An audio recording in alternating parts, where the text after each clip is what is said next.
নবী সুলাইমান আলাইহিস সালাম মসজিদের নির্মাণ কাজ শেষে তিনটা দোয়া করলেন আল্লাহর কাছে। এক নম্বর দোয়া, রব্বি হাবলি মুলকান লা ইয়ানবাগি লিআহাদিন মিন বাদি, হে আল্লাহ আমাকে এমন এক রাজত্ব দেন যেটা আমার পরে কারোর জন্য শোভাই পাবে না, যে রাজত্ব স্পেশাল ভাবে আপনি আমাকে দেবেন। কেন? ক্ষমতার লোভের জন্য না, বরঞ্চ মুজিজা হিসাবে। দুনিয়ার মানুষ কত বড় রাজা হয়, প্রত্যেকের রাজত্বের একটা লিমিট আছে, একটা সীমা আছে।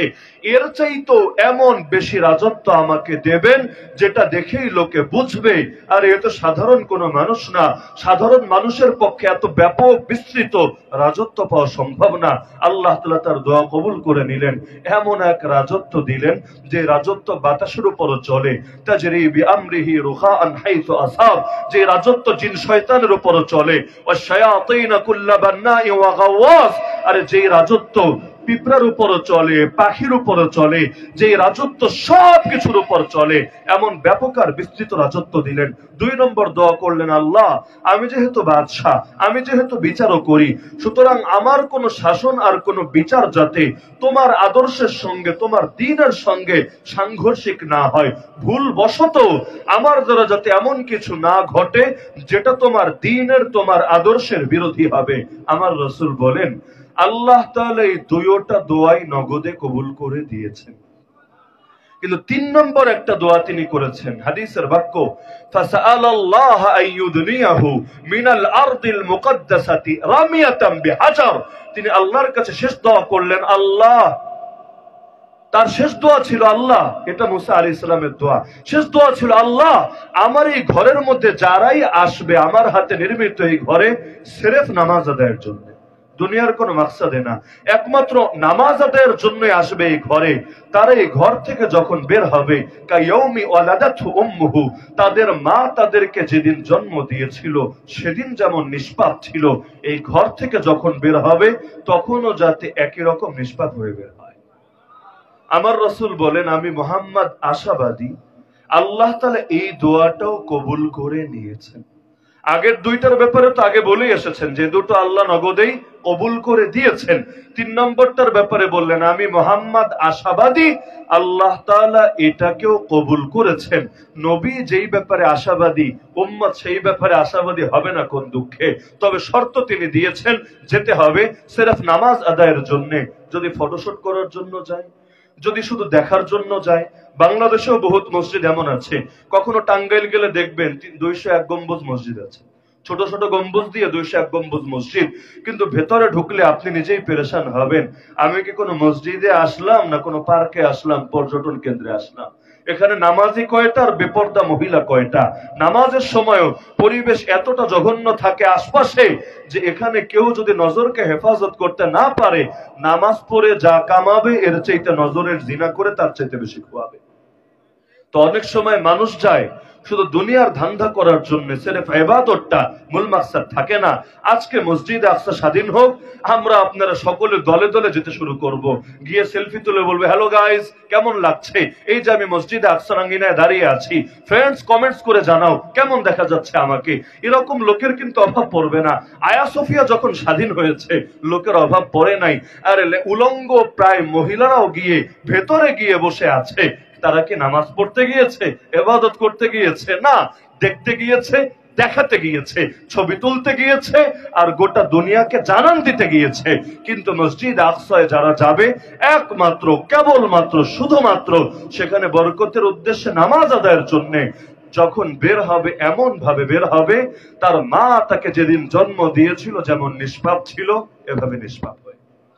এজন্য নামই হয়ে গেছে বাইতুল মাকদিস, পবিত্রতার ঘর। এই আমি পাপীর জীবনের একটা স্বপ্ন, মৃত্যুর আগে অন্তত একটা বার হলেও যদি স্বাধীন আল আকসায় গিয়ে 2 রাকাত নামাজ আদায় করতে পারতাম দিল খুলে, মন খুলে, জীবনটাকে বড় সার্থক মনে হতো।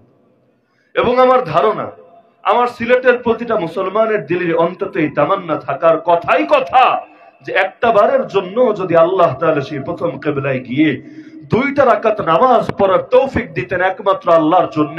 যেখানে নামাজ পড়তে গেলেও গুলি খাওয়ার ভয় থাকবে না, যেখানে নামাজ পড়তে গেলেও ইহুদি সৈনিকরা পেছনে পেছনে লেগে থাকবে না, যেখানে নামাজ পড়তে গেলে বোম্বিং এর আওয়াজ শুনতে হবে না, যেখানে নামাজ পড়তে গেলে আর রক্তের লাশের উপর পাড়া দিয়ে যেতে হবে না, যেখানে নামাজ পড়তে গেলেও চারদিকে শোকের সেই আবহাওয়া দেখতে হবে না, বরঞ্চ যেখানে থাকবে ঈদের খুশি, যেখানে থাকবে মুসলমানদের হৃদয় আনন্দ, সেখানে নামাজ পড়ার যে এক মজা, এটা দুনিয়ার কোনো কিছুতেই মজা হয়তো খুঁজে পাওয়া যাবে না। আর 3 নম্বর নাম আল বাইতুল মুকাদ্দাস, মানে চির পবিত্র ঘর। যেই ঘরের নামই চির পবিত্র, দুনিয়ার কোন বাতিলের স্পর্ধা আছে সেই ঘরকে কুফুরের দ্বারা অপবিত্র করবে, শিরকের দ্বারা অপবিত্র করবে, দাজ্জালিয়াতের দ্বারা অপবিত্র করবে। যারাই সেই পবিত্র ঘরকে অপবিত্র করে আসবে, আমার আল্লাহ ওদেরকে নিশ্চিহ্ন করে দেবে। আল্লাহর ঘর, যেই ঘরের নামই আল বাইতুল মুকাদ্দাস, ইনশাআল্লাহ তোমরা ইনশাআল্লাহ কেউ পারবে না সেই ঘরকে কখনো অপবিত্র করতে।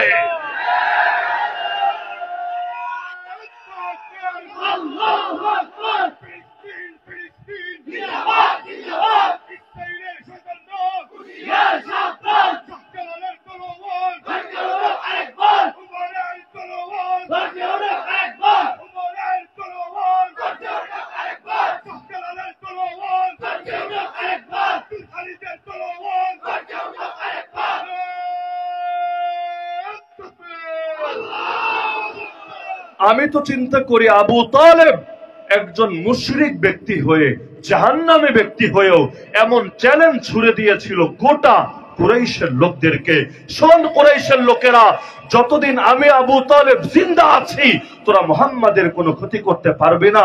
যদি মুহাম্মদ পর্যন্ত পৌঁছতে হয়, হাত্তা উওয়াসসাদা ফিত তুরাবি দাফিরা, আগে মাটিতে আমার লাশ দাফন হবে, এরপর তোরা আমার লাশের উপর পাড়া দিয়ে, কবরের উপর পাড়া দিয়ে মুহাম্মাদের কাছে যাবি, মুহাম্মাদের ক্ষতি করবি। কিন্তু কান খুলে শুনে নে, যতদিন আবু তালেব জিন্দা আছে তোরা মুহাম্মাদের কোনো ক্ষতি করতে পারবি না।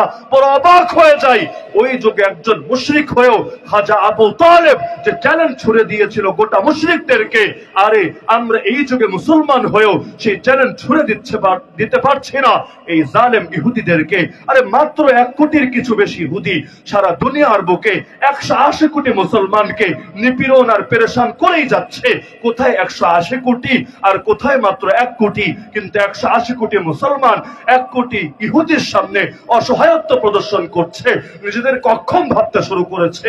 অথচ দিলের ভেতর যদি ঈমান থাকতো, আমরা ওদেরকে শুনিয়ে শুনিয়ে এই ঘোষণা দিতাম, আরে শোন ইহুদিরা, যতদিন পর্যন্ত দুনিয়াতে একজন মুসলমান জিন্দা আছে তোদের এই স্বপ্ন কখনোই বাস্তবায়িত হবে না। তোরা তো স্বপ্ন দেখছিস আল আকসাকে ভেঙে থার্ড টেম্পল বানাবি, সুলাইমানি মন্দির বানাবি, কিন্তু শোন, যদি তোরা বাস্তবে সেটাকে ভেঙে মন্দির বানাতেই চাস, পৃথিবীর সর্বশেষ মুসলমানটাকেও জানে মারতে হবে। কারণ একজন মুসলমান যতদিন জিন্দা থাকবে তার ভেতরে প্রাণ থাকবে, তার ধমনীতে রক্ত প্রবাহিত হবে। সে জীবনের শেষ রক্তবিন্দু দিয়ে হলেও আল আকসা রক্ষা করার জন্য লড়াই চালিয়ে যাবে। পৃথিবীর কোনো হুমকি ধমকি দিয়ে, কোনো হামলা মামলা করে, কোনো বোম্বিং করে, কোনো বুলেট ছুড়ে দমিয়ে রাখা যাবে না এই জাতিকে। আর তাদেরকে দমানোর পথ আর পন্থা একটাই, হয়তো জানে মেরে ফেলবি, না হলে তোদের স্বপ্ন একদিন না একদিন দুঃস্বপ্নে পরিণত হবেই হবে। তোরা স্বপ্ন দেখছিস জেরুজালেমকে বানাবি তোদের রাজধানী, সেদিন বেশি দূরে না যেদিন জেরুজালেম হবে তোদের গোরস্থান।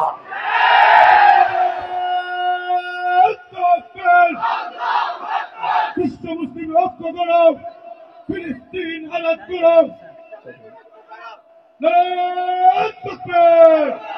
শাহজালালের তলোয়ার, ওমরের তলোয়ার, বিদ্যালীদের তলোয়ার, ইসলামের শত্রুরা।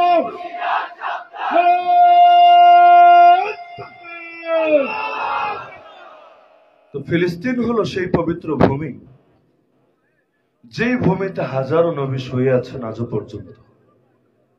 এমনকি আল্লাহ তাআলার অসংখ্য প্রিয়ভাজন রাসূলদেরকে আল্লাহ হিজরত করিয়েছিলেন এই ভূমিতে। লূত আলাইহিস সালাম, ইব্রাহিম আলাইহিস সালাম সহ একাধিক নবীকে আল্লাহ তাআলা হিজরতের আদেশ দিয়েছিলেন তাদের অঞ্চল ছেড়ে ফিলিস্তিনের ভূমিতে। এমনকি জাস্ট একটা হাদিস শুনলেই বুঝতে পারবেন, নবী মুসা আলাইহিস সালামকে অবশ্যই আপনারা চেনেন। নবী মুসা আলাইহিস সালাম যখন তার উম্মতের পাপের কারণে উম্মত সহ সেই ময়দানে তিহের মধ্যে বন্দী হয়ে আছেন, অপরাধ করলো গুনাহগার উম্মত, কিন্তু পেরেশান হতে হচ্ছে নবীকেও। কারণ দুনিয়াতে কিছু লোকের পাপের কারণে আযাব আসে, কিন্তু যখন আযাব আসে ভোগান্তি পোহাতে হয় সবাইকে। যখন ভূমিকম্প হয়, যখন বন্যা হয়, যখন আগুন লাগে, যখন ভূমিধস হয়, যখন করোনা আসে, যখন অন্য কোনো মহামারীর আঘাত হানে, শুধু পাপীরাই মরে এমন তো না, বরঞ্চ সবারই ক্ষতি হয় তখন কম বেশি। তো নবী মুসা আলাইহিস সালাম তার জাতিকে তো জিহাদের আদেশ দিয়েছিলেন, কিন্তু তারা জিহাদের পরিবর্তে উল্টো নবীর সঙ্গে বেয়াদবি করেছিল। এত জিহাদ জিহাদ করো কেন? আরে তুমি যাও আর তোমার রব যাও, ফাযহাব আনতা ওয়া রাব্বুকা ফাকাতিলা, তুমি গিয়ে আর তোমার রব গিয়ে যুদ্ধ করো গিয়ে, ইন্না হাহুনা কাঈদুন, আমরা এখানে বসে বসে তামাশা দেখবো। একে তো জিহাদ করবেও না, উল্টো জিহাদ না করার কারণে সে যে দুর্বলতা স্বীকার করবে, অপারগতা স্বীকার করবে তাও না, উল্টো নবীর শানে বেয়াদবি। কারণ মুনাফিক যারা হয়, জিহাদ শব্দ শুনলেও ওদের কলিজার মধ্যে আগুন লেগে যায়। জিহাদ হলো একটা ফিল্টার। আমার আল্লাহ কোরআনে জিহাদের ব্যাপারে বলেছেন, আম হাসিবতুম আন তাদখুলুল জান্নাহ ওয়ালাম্মা ইয়ালামিল্লাহুল্লাযীনা জাহাদু মিনকুম ওয়া ইয়ালামাস সাবিরিন, তোমরা কি ভেবেছো এমনি এমনি জান্নাতে চলে যাবা? অথচ এখন আল্লাহ তাআলা এটা স্পষ্ট যাচাই করেন নাই তোমাদের মধ্যে কারা জিহাদ করে আর কারা সবরের পরিচয় দিতে পারে। এমনকি আল্লাহ রাসূল সাল্লাল্লাহু আলাইহি ওয়াসাল্লাম বলেন, মান লাকিয়াল্লাহ বিগাইরি আসারিন মিনাল জিহাদ, জিহাদের কোনো চিহ্ন ছাড়া যে ব্যক্তি হাজির হবে আল্লাহর সামনে, লাকিয়াল্লাহ ওয়া ফীহি সুলমা, সুনানে তিরমিজির বিশুদ্ধ হাদিস, সে এমন ভাবে দণ্ডায়মান হবে আল্লাহর সামনে, তার শরীরের মধ্যে খুঁত থাকবে, ত্রুটি থাকবে। এমনকি এক সাহাবী এসে আল্লাহ রাসূলের কাছে ইসলাম শেখার পরে, কালেমা পড়ে মুসলমান তো হলো, কিন্তু সে বলল, ইয়া রাসূলুল্লাহ, ইসলামের সব বিধানের উপর আমি আমল করতে পারবো, তবে সদকাটা খালি দিতে পারবো না। সদকা মানে নফল সদকা না, যাকাত আর ওয়াজিব সদকা, আর জিহাদটা আমি করতে পারবো না। আল্লাহ রাসূল রাগান্বিত হয়ে বললেন, লা জিহাদা ওয়ালা সাদাকাতা ফাবিমা তাদখুলুল জান্নাতা ইযান, জিহাদ করবা না, সদকা দিবা না, তাহলে কি দিয়ে তুমি জান্নাতে প্রবেশ করবে আমাকে বলো। এমনকি আল্লাহ রাসূল স্পষ্ট হাদিসে বলেন, মান মাতা ওয়ালাম ইয়াখযু ওয়ালাম ইউহাদ্দিস নাফসাহু বিল গাজওয়ি মাতা আলা শুবাতিন মিনান নিফাক, যে ব্যক্তি মারা যায় এমন অবস্থায় জীবনে একবার জিহাদও করে নাই আর অন্তরের মধ্যে জিহাদের দৃঢ় সংকল্প আর তামান্নাও রাখে নাই, সে মরে এক প্রকার মুনাফিক হয়ে। কাদিয়ানীদেরকে কেন তৈরি করেছিল ব্রিটিশরা? অনেকে মূল প্রেক্ষাপটটা বোঝে না, যে রাতারাতি একটা লোকরে নবী বানানোর কি দরকার ছিল? প্রথম দিনই তো নিজেকে নবী দাবি করে নাই। প্রথমে ছিল ভালো একজন বিতার্কিক, খ্রিস্টান পাদ্রীদের সঙ্গেও বিতর্ক করত, আর মানুষ লড়াই এবং বিতর্কের প্রতি ভালো মুগ্ধ হয়। লড়াইয়ে যারা, কুস্তিতে যারা আরেক দলকে পরাজিত করে, লোকে তাকে বীর ভাবে। এমনকি সেটা যদি পাতানো খেলাও হয়, যেমন রেসলিং, আগের দিন দেখবেন মেরে হাড্ডি গুড্ডি ভেঙে দিয়েছে, পরের দিন দেখবেন আবার নাচতে নাচতে খেলতে হাজির হয়ে গেছে। ওর তো মেডিকেলে থাকার কথা, ও খেলতে আসলো কেমনে আবার হাফ প্যান্ট পরে? তার মানে পুরোটাই নাটক, পুরোটাই অভিনয়। কিন্তু তারপরও যারে দিয়ে মায়ের খাইয়েছে তারে লোকে বীর ভাবতে শুরু করে। একই কাহিনী বিতর্কের ক্ষেত্রেও, বিতর্কে যে যাকে হারাতে পারে, আর বিতর্কের উসুল হলো যার চাপায় জোর যত বেশি সেই সাধারণত জয়ী হয়ে যায়। ইন্না মিনাল বায়ানি লা সিহরা, এখানে হক হলেই সর্বদা জয়ী হবে, বাতিল হলেই সর্বদা। কখনো চাপার জোরের কারণে দেখবেন বাতিল জয়ী হয়ে গেছে, হক হেরে গেছে। এই জন্য টেলিভিশনের টক শোতেও নেচে নেচে সবার যাওয়াটা উচিত না, বরঞ্চ সেখানে গেলে হুজুরদের মধ্যেও এমন কেউ যাবে যে ব্যক্তিকে আল্লাহ তাআলা জবানের মধ্যেও শক্তি দিয়েছেন, চাপায়ও জোর দিয়েছেন, প্রত্যুৎপন্ন মতিত্ব আর উপস্থিত বুদ্ধি দিয়েছেন, তাদের জন্যই সেখানে যাওয়া মানায়। না হলে জাতির সামনে ফোকাসে তো আসবে, কিন্তু দিন শেষে ক্ষতিটা ইসলামের হবে। বিবিসি পর্যন্ত একটা বিতর্কের আয়োজন করেছিল কাদিয়ানির সঙ্গে এক হুজুরের। গোটা দেশ তো ধরেই নিয়েছে হুজুরই তো জিতবে, কিন্তু এমন একজন হুজুর যার নাম আমরা তো শোনা দূরের কথা, যারা সদা সর্বদা মিডিয়ায় নজর রাখে তারাও জীবনে শুনি নাই। অখ্যাত অজ্ঞাত একজনকে এনে বসিয়ে দিল কাদিয়ানীদের সাথে। ফলাফল সেই রকম বিতর্ক হলো। হওয়ার পর গোটা দেশ বলল, আরে কাদিয়ানীদের সমস্যা কোথায়? ওরা তো ঠিকই আছে। হুজুর তো একটা পয়েন্টে ধরতে পারলো না ওদেরকে, আরে ওদের একটা আপত্তির জবাব দিতে পারলো না ঠিকঠাক মতো করে, তাহলে ঠিকই তো আছে। আসলে কিন্তু আদর্শ ঠিক নাই, চাপার জোরের কারণে জয়ী হয়ে গেছে।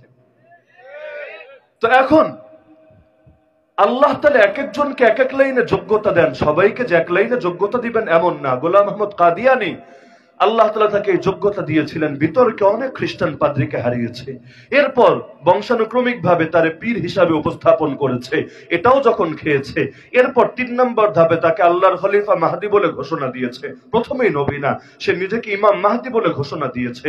আমাদের বাংলাদেশেও এই বর্তমান টাইমে, যেই টাইমে আমি কথা বলছি, অন্তত 10 জন ইমাম মাহদী খুঁজে পাবেন বিভিন্ন কোনাকাঞ্চিতে চিপায় চাপায়।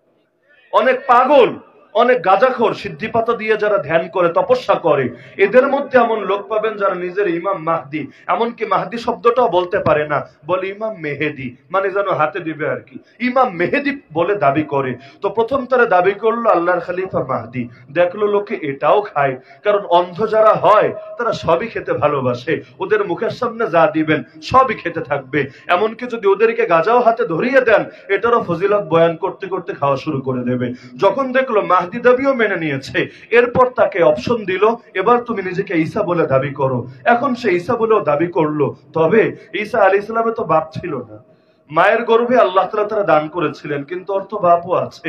এখন যদি ঈসা দাবি করে, লোকে কি এই দাবি খাবে? আর নিজের বইয়ের মধ্যে আছে, সে বলল আল্লাহ তাআলা আমারে হঠাৎ করে মেয়ে বানায় দিল। আমার ধারণা বর্তমানে বাংলাদেশে যে ট্রান্সজেন্ডার ইস্যু নিয়ে প্রচুর আলোচনা সমালোচনা চলছে, এদের সকলের মূল পাদ্রী আর মূল পুরোহিত হলো গোলাম আহমদ কাদিয়ানী। কারণ এই বেচা নিজের কিতাবের মধ্যে লিখেছে যে আল্লাহ তাআলা রূপক ভাবে আমাকে মেয়ে বানিয়ে দিল, বাস্তবে বলে নাই, রূপক ভাবে মেয়ে বানিয়ে দিল। আমি দীর্ঘ কত মাস যেন, 16 বা 18 মাস আমি পর্দা পর্যন্ত করেছি, ঘরের বাইরে যাই নাই, পরপুরুষের সামনে যাই নাই। এই সময় আল্লাহ রূপক ভাবে আমাকে প্রেগনেন্টও বানিয়ে দিল। রূপক ভাবে প্রেগনেন্ট মানে কি?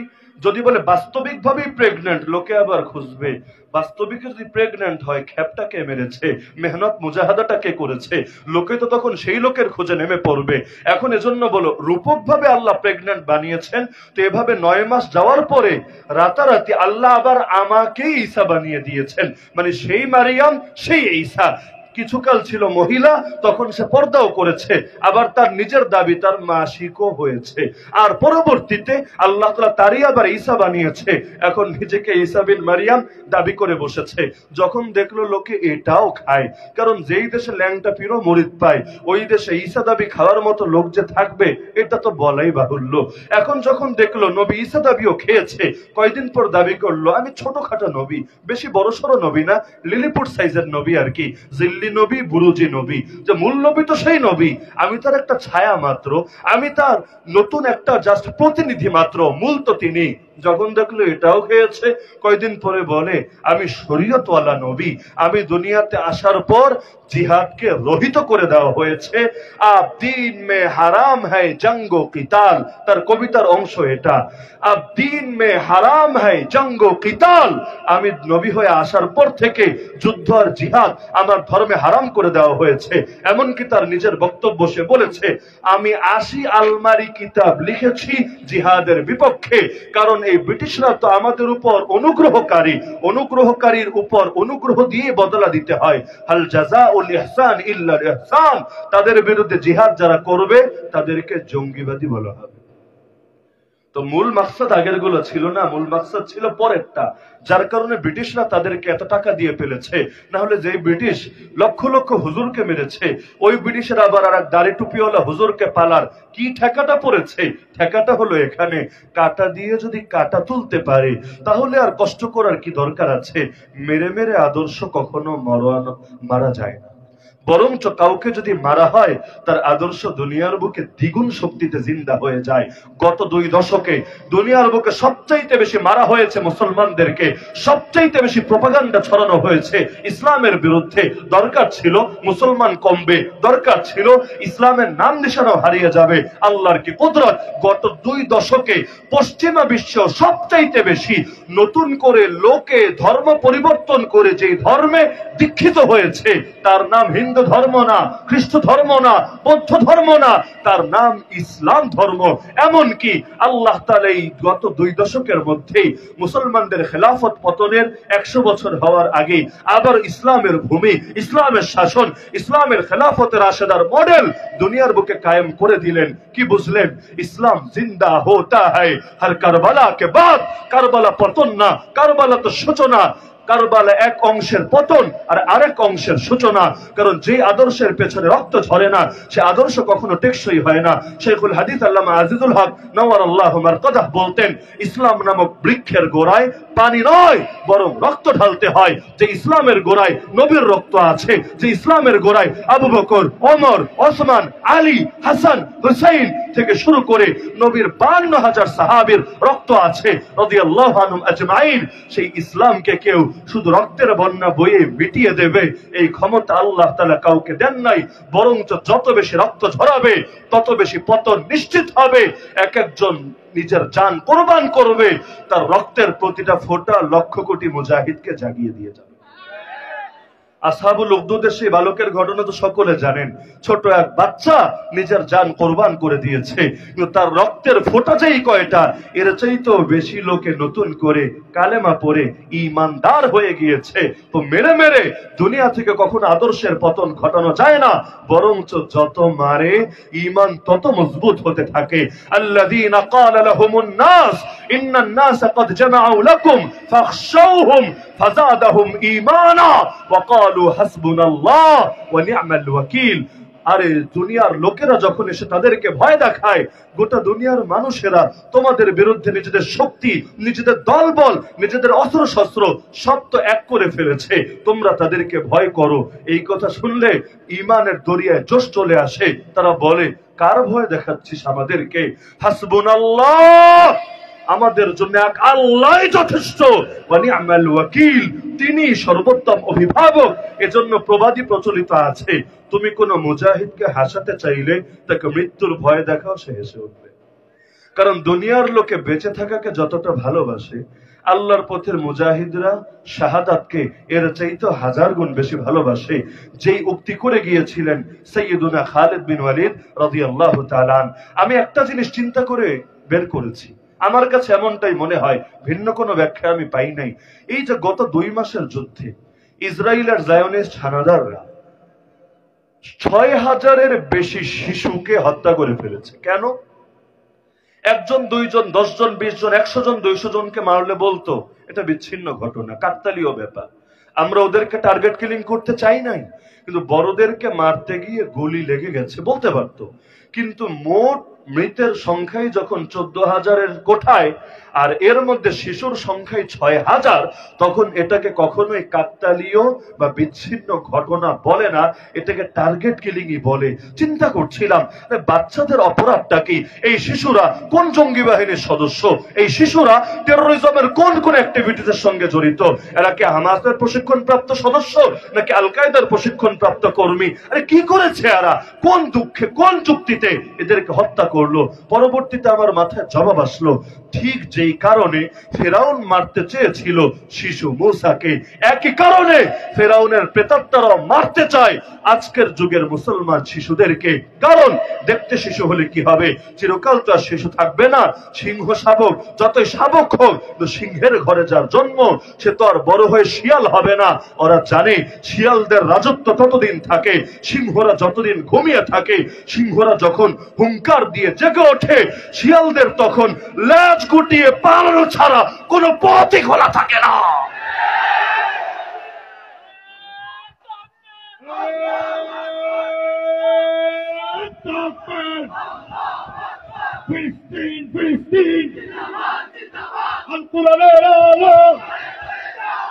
ইসলামের শত্রুরা সত্যনারের তলোয়ার, ওমরের তলোয়ার, খালিদের তলোয়ার, উলামায়ে হককে উপর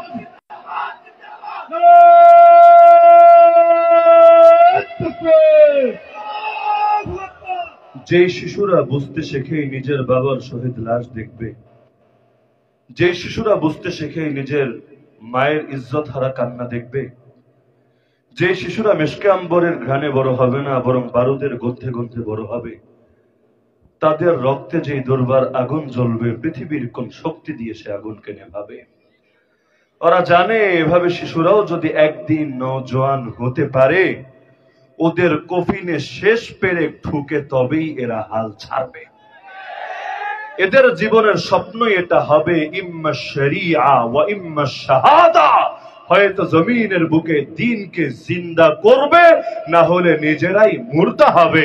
কিন্তু নিজেরা জিন্দা থাকতে ইসলাম মুর্দা থাকবে, এটাকে মেনে নেবে না কখনোই। তো এখন এ কারণে শিশুদেরকেও বাঁচতে দিতে চায় না, টার্গেট করে করে মারে। কারণ দেখতে শিশু হলে কি হবে, সিংহ শাবক বলে কথা। তো এই যে পবিত্র ভূমি ফিলিস্তিন, যে ভূমির ফজিলত বোঝার জন্য জাস্ট একটা হাদিসে যথেষ্ট। নবী মুসা আলাইহিস সালাম যখন ময়দানে তিহের মধ্যে আটকে আছেন, দীর্ঘ 40টা বছর পর্যন্ত তার কওমও এখানে বন্দী। এমন সময় বুখারীতে রিওয়ায়াত পাবেন, আল্লাহ তাআলা মালাকুল মউতকে পাঠালেন নবীর জান কবজ করার জন্য।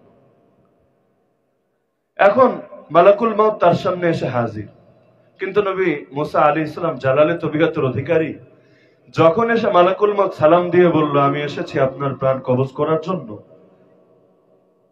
নবী মুসা আলাইহিস সালাম সেই সময় আল্লাহর কাছে দোয়া করলেন, ফাসআলাল্লাহ আন ইউদনিয়াহু মিনাল আরদিল মুকদ্দাসাতি রামিয়াতান বিহাজার। তিনি আল্লাহকে বললেন, আল্লাহ আমার লাশটাকে আপনি পৌঁছে দেন। লম্বা ঘটনায় আমি যাচ্ছি না, পুরো অংশ স্কিপ করে লাস্ট অংশ। আল্লাহ আমার লাশটাকে আপনি পৌঁছে দিয়েন মসজিদ আকসার নিকটে, তবে একজন শক্তিশালী লোক একটা ঢিল ছুড়লে যতটুকু দূরে যায় এতটুকু দূরে রাখেন মসজিদ আকসা থেকে, তবে আমার লাশটাকে পৌঁছে দেন এর এতটুকু নিকটে। কেন? এখান থেকেই তো বোঝা যায় এমন ফজিলত আছে সেই মাটিতে, যেটা দুনিয়ার অন্য কোথাও সচরাচর খুঁজে পাওয়া যাবে না। ময়দানে তিহে তো প্রশ্নই আসে না। তবে এতটুকু সতর্কতা অবলম্বন করলেন যে মূল আকসার ভেতরে লাশটা ঢুকায়েন না, না হলে পরবর্তীতে মাজারের রমরম ব্যবসা শুরু হয়ে যাবে। লোকে নবীর কবরকে শিরিকের আখড়ায় পরিণত করে ছাড়বে। এজন্য কিছুটা দূরে একটা ঢিল মারলে যতটুকু দূরে যায় এতটুকু দূরে রাখেন, যাতে করে আমার লাশটাকে নিয়ে ব্যবসা গড়ে তুলতে না পারে। আমার রাসূল সাল্লাল্লাহু আলাইহি ওয়াসাল্লাম মেরাজে যাওয়ার পর বলেছিলেন, আমি যখন মসজিদ আকসার পাশ দিয়ে ইনদাল কাসিবিল আহমার আমি যখন অতিক্রম করছিলাম, আমি আমার ভাই মুসাকে তার কবরে দাঁড়িয়ে দাঁড়িয়ে নামাজ আদায় করতে দেখেছি। আমি যদি চাই তোমাদেরকে তার কবরের ওই জায়গাটা নির্দিষ্ট করে দেখিয়ে দিতে পারবো। তো এই ফজিলত আল্লাহ তাআলা এর মধ্যে রেখে দিয়েছেন। আজকের ইহুদিদের দাবি, সব ইহুদি না, বড় একটা অংশ ইহুদি যাদেরকে বলে জায়োনিস্ট বা জায়নবাদী, এই বিষয়টা খুব ভালো করে বোঝার চেষ্টা করেন। অনেকে তালগোল পাকিয়ে ফেলে কয়েকটা পয়েন্টে। আজকের যুগের এই জায়োনিস্ট ইহুদিদের দাবি হলো এই ফিলিস্তিন ওদের বাপদাদাদের এলাকা, ওদের পূর্বপুরুষদের এলাকা।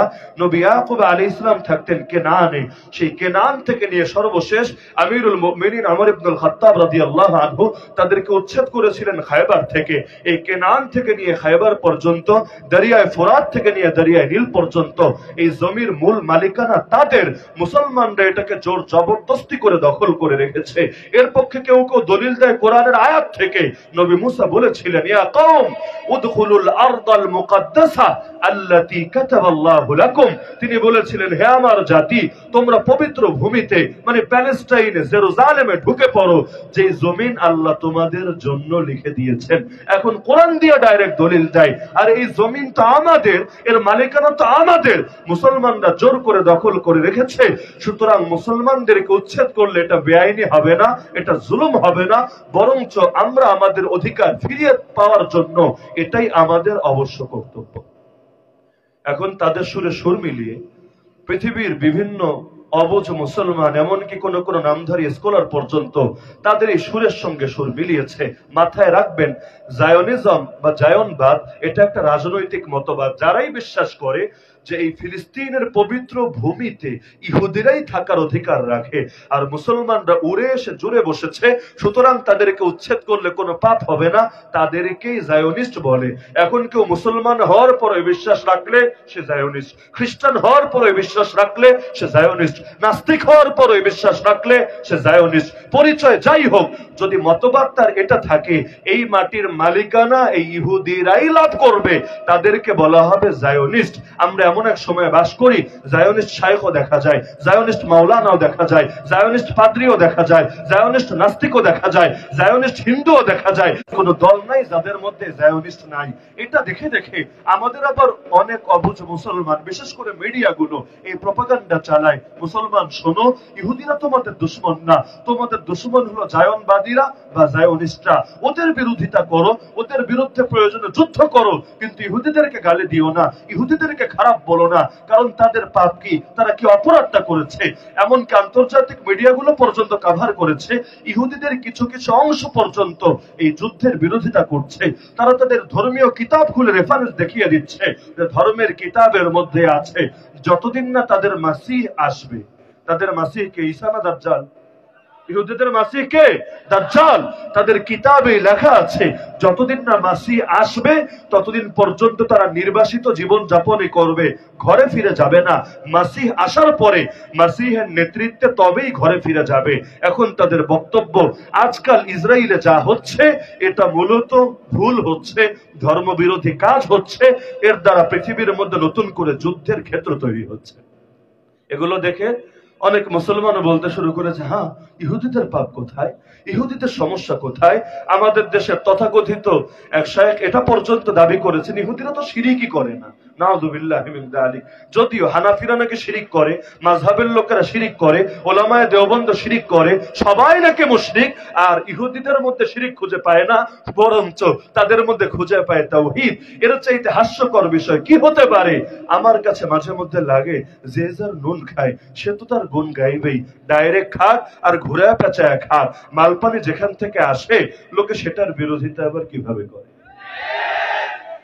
তো এখন জায়োনিস্টরা আমাদের দুশমন, স্পষ্ট শুনে রাখেন, জায়োনিস্টরা আমাদের দুশমন। যারা আমাদের ভাইদের রক্ত ঝরিয়েছে আমাদের দুশমন, যারা আমাদের মা বোনদের ইজ্জত হানি করেছে আমাদের দুশমন, যারা আমাদের শিশুদের প্রাণ হত্যা করেছে আমাদের দুশমন, যারা আমাদের ধর্মগ্রন্থ অবমাননা করেছে আমাদের দুশমন, যারা আকসাকে দখল করে রেখেছে আমাদের দুশমন, যারা লালগাই পাওয়ার পরে আকসা ভেঙে সেখানে তৃতীয় মন্দির বানানোর স্বপ্ন দেখছে ওরাও আমাদের দুশমন। দাজ্জালকে রিসিভ করার প্রস্তুতি যারা নিচ্ছে ওরাও আমাদের দুশমন। আর যত ইহুদি আছে যারা এই মতবাদে বিশ্বাসী না, ওরাও সূরা ফাতিহার এই 7 নম্বর আয়াতের আলোকে আমাদের দুশমন। গায়রিল মাগদুবি আলাইহিম, আল্লাহ যাদেরকে বলেছেন গজবগ্রস্ত, যাদের উপর আল্লাহর গজব থাকে, গজব মানে রাগ, যাদের উপর আল্লাহর রাগ থাকে তাদের উপর আল্লাহর বান্দার মহব্বত থাকে কেন? বাপের শত্রুকে সন্তান নিজের শত্রু মনে করে। আপনাদের বাপদাদাদেরকে মেরেছে যে পাকিস্তানি হানাদাররা, আপনারা কি সেই সৈনিকদের, যেই সৈনিকরা মেরেছে নাম নিয়ে নিয়ে ওদের প্রতি ভালোবাসা জীবনে জাহির করবেন? যদি করেনও দেখবেন গোটা দেশ গর্জে উঠেছে আপনার বিরুদ্ধে। তুই খুনির পক্ষ নিলি কিভাবে? তো এখন যারা আল্লাহ তাআলার হাজার হাজার নবীকে হত্যা করেছে, আমার নবীকে জাদু করেছে, আমার নবীকে বিষ খেয়েছে, আমার নবীকে গুপ্ত হত্যার চেষ্টা করেছে, এমনকি মুনাফিক যারা ছিল মদিনায়, যারা ইসলামের শিকড়ে আঘাত হানার চেষ্টা করেছে, এদেরও ম্যাক্সিমাম ছিল বাস্তব ইহুদি। এমনকি নবীকে 4টা যুদ্ধ করতে হয়েছে ইহুদিদের বিরুদ্ধে, যুদ্ধ 4টা, কিন্তু 4টার মূল কারণ ছিল সিরেফ একটা, সিরেফ বিশ্বাসঘাতকতার কারণে। তো যেই জাতি তাদের বিশ্বাসঘাতকতার কারণে, যাদের উপর আল্লাহর গজব, আল্লাহর লানত, রাসূলের গজব, রাসূলের লানত, তাদেরকে মুসলমান আবার বন্ধু ভাবে কিভাবে? ইহুদিরাও দুশমন, জায়োনিস্টরাও দুশমন। তবে জায়োনিস্টরা বড় দুশমন, কারণ কারো পাপ একটা, কারো পাপ 2টা। যার পাপ একটা তার উপর যতটুকু ক্ষোভ থাকবে, যার পাপ হবে 2টা তার উপর ক্ষোভ অটোমেটিক বেড়ে যাবে। একজন করে চুরি আর একজন করে সিনা ঝুরি। চুরি তো করেই করে, আবার চোরের মায়ের বড় গলা, নিজের গলা যে কত বড় আল্লাহ ভালো জানে। তো এখন এই লোকের উপর কিন্তু মেজাজ এমনি বেশি গরম হবে। তো এই ফিলিস্তিন, এই জমিনের মালিক কি ইহুদিরা? বলেন না মালিক কি ইহুদিরা? পৃথিবীর প্রতিটা ইঞ্চি ইঞ্চি জমিনের মালিক একজনই, নাম তার আমেরিকার মালিক জো বাইডেন না, রাশিয়ার মালিক পুতিন না, ভারতের মালিক নরেন্দ্র মোদী না, এমনকি বাংলাদেশের মালিক আওয়ামী লীগও না, বিএনপিও না, জাতীয় পার্টিও না। পৃথিবীর প্রতিটা ইঞ্চি ইঞ্চি মাটির মালিক একজনই, নাম তার, আরে নাম তার আল্লাহ। ইন্নী জাইলুম ফিল আরদি খলিফা। আল্লাহ তাআলা পৃথিবীর মধ্যে তার প্রতিনিধি নিযুক্ত করেন। কাদেরকে প্রতিনিধি বানান? ওয়ালাকাদ কাতাবনা ফিজ জাবুরি মিন বাদি যিকর আন্নাল আরদা ইয়ারিসুহা ইবাদিয়াস সালিহুন। আল্লাহ নেককার বান্দা যারা হবে, ঈমানদার আর নেক আমলকারী যারা হবে, তারাই এই জমিনের ওয়ারিস হবে, আল্লাহ তাআলার প্রতিনিধিত্বের ভূমিকা পালন করবে। ওয়াদাল্লাহুল লাযীনা আমানু মিনকুম ওয়া আমিলুস সালিহাত লা ইস্তাখলিফান্নাহুম ফিল আরদ। ঈমানদার যারা, নেক আমলকারী যারা, আল্লাহ তাদেরকে ওয়াদা দিয়েছেন এই পৃথিবীর খেলাফত আর প্রতিনিধিত্ব আল্লাহ তাদের হাতে তুলে দেবেন। তো গোটা জমিনের মূল মালিক কে? মূল মালিক কে? আর এই পৃথিবীতে আল্লাহ তার ওয়ারিস আর খলিফা বানিয়েছেন কাদেরকে? ঈমানদারদেরকে, কোন বেঈমানকে না। সুতরাং যারা মুমিন মুসলিম তারা গোটা জমিনের উপর আল্লাহর খেলাফত বাস্তবায়নের অধিকার রাখে, কারণ এই অধিকার তাদেরকে দিয়েছেন স্বয়ং আল্লাহ। আর এই অধিকার যারা কেড়ে নিতে চায় তারা শুধু মুমিনদের দুশমন না, তারা মুমিনদের দুশমন, রাসূলের দুশমন, আল্লাহর দুশমন, গোটা বিশ্ব চরাচরের দুশমন। Takbir! Stop! Stop!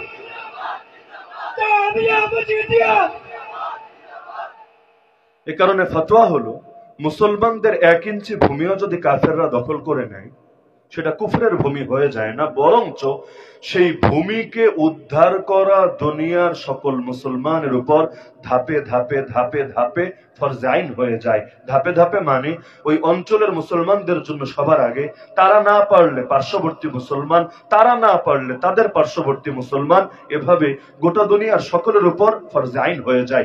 এমনকি কোনো মসজিদকেও যদি কাফেররা দখল করে নেয়, এমনকি তাতে যদি মূর্তিও ঢুকায়, কাবায়ও তো 360টা মূর্তি ঢুকানো হয়েছিল, তাই বলে মসজিদ কখনো মন্দির হয়ে যায় না, আল্লাহর ঘর কখনো ইবলিসের ঘর হয়ে যায় না, বরঞ্চ মুসলমানদের জন্য আল্লাহর ঘরকে তার প্রাপ্য মর্যাদা ফিরিয়ে দেওয়া ফরজে আইন হয়ে যায়। বাবরি মসজিদ ভেঙে রাম মন্দির বানানো হয়েছে কয়েকশো কোটি টাকা ব্যয়, তাতে কি হয়েছে? আরে যতদিন পর্যন্ত একজন মুসলমান জিন্দা থাকবে তার কাঁধেও এই দায়িত্ব অর্পিত থাকবেই থাকবে। 100 বছর পর হলেও এই রাম মন্দিরকে সরিয়ে পুনরায় সেখানে বাবরি মসজিদ নির্মাণ করে আল্লাহর ঘরকে আল্লাহর মর্যাদা ফিরিয়ে দিতে হবে। আরে ওরা দখল করে রেখেছে আল আকসা, তাতে কি? আরে আল আকসা দখল করার স্বপ্ন খ্রিস্টানরাও দেখে, আল আকসা দখল করার স্বপ্ন ইহুদিরাও দেখে, আল আকসার খেদমত করার স্বপ্ন মুসলমানরাও দেখে। এর মানে এটা না যে সকলে যেহেতু দেখে সুতরাং প্রত্যেককে ভাগ ভাগ করে দিয়ে স্বাধীনভাবে সকলকে অধিকার দিয়ে দিলেই হয় না। হক বাতিলের মধ্যে ঐক্য হতে পারে না। ঐক্য মানে গোল আলু হয়ে যাওয়া না, ঐক্য মানে জগা খিচুড়ি পাকানো না। আর ঐক্যের মূল ফর্মুলাই তো হলো ওয়াতাসিমু বিহাবলিল্লাহি জামিআ, আল্লাহর রজ্জুকে ধরে রেখে, কোরআনকে ধরে রেখে তবেই না ঐক্যবদ্ধ হতে হবে। ওয়ালা তাফাররাকু, কোরআনকে যদি ধরে রাখতে পারে ফেরকা ফেরকা হবে না, মানুষ এক দল এক জাতি থাকবে। আল আকসার উপর অধিকার আমারও, অধিকার তোমারও হবে ইহুদি, অধিকার তোমারও হবে খ্রিস্টান, যদি কোরআনকে ধরতে পারো, যদি আল্লাহকে রব আর মুহাম্মদ সাল্লাল্লাহু আলাইহি ওয়াসাল্লামকে নবী মানতে পারো। তোমাদের সাথে ব্যক্তিগত দুশমনী না, আদর্শিক দুশমনী। কিন্তু যতদিন পর্যন্ত তোমরা শয়তান পূজারী হবা, যতদিন পর্যন্ত তাগুতের বান্দা হয়ে থাকবা, ততদিন পর্যন্ত আল্লাহর বান্দারা তোমাদেরকে দখল করতে দেবে না। এর জন্য রক্ত দেওয়া লাগলে রক্ত দেবে, প্রজন্মের পর প্রজন্ম কোরবান হওয়া লাগলে কোরবান হবে, কিন্তু যে কোনো মূল্যেই আল্লাহর ঘরকে শয়তানের ঘরে পরিণত হওয়া থেকে হেফাজত করেই যাবে, করেই যাবে, করেই যাবে। Takbir! Takbir! Filistin zindabad! Filistin zindabad! İsrail limanjab! İsrail limanjab! Sabilullah, sabilullah! Al-jihad, al-jihad! তো ফিলিস্তিন, মসজিদে আকসা, ইহুদিবাদ, আলোচ্য বিষয়ের মধ্যে তো 3টা পয়েন্ট আমাকে দেওয়া হয়েছে। আশা করি এই 40 মিনিট সময়ের মধ্যেই মূল বার্তাটা ক্লিয়ার হয়ে গেছে। আশা রাখি যে অন্তত মসজিদ আকসার উপর কার হক, ফিলিস্তিনের উপর কার হক, আর ইহুদি বাদ কি আর ইহুদি ধর্ম কি, ইহুদি বাদই আমাদের দুশ্মন না ইহুদি ধর্ম আমাদের দুশ্মন, এই সবগুলো বিষয় সম্পর্কে আকীদার চ্যাপ্টার আর মৌলিক কিছু কথা ক্লিয়ার হয়ে গেছে।